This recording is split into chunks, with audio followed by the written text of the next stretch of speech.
শেষ ঠিকানা যদি 3.5 হাত মাটি হয়, তাহলে কিসের তো ক্ষমতার দাপট?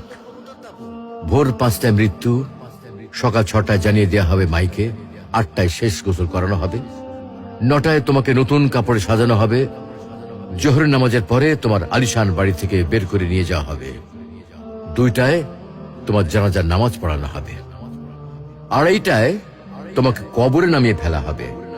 মাটি দেওয়া শেষ হয়ে গেলে কেউ তোমার জন্য দোয়া করবে, আর কেউ চলেও আসবে। এই তো জীবনের শেষ আয়োজন। তো কিসের তো অহংকার, কিসের তো ক্ষমতার দাপট? হ্যাঁ, ক্ষমতা কারোর জন্য চিরস্থায়ী নয়। অন্যায় ভাবে কাউকে ঠকালে একদিন ঠিক নিজেকেও ঠকতে হবে, এটাই নিয়ম। হ্যাঁ, এটাই নিয়ম।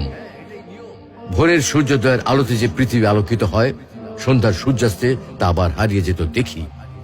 অসত্য দিয়ে সত্যকে কখনো ঢেকে রাখা যায় না। প্রকৃতি বড়ই নির্মম। কবে, কখন, কোথায় কার উপর আঘাত হানে তা একমাত্র উপরওয়ালাই ভালো বলতে পারেন। অহংকার আর দাম্ভিকতা পতনের লক্ষণ।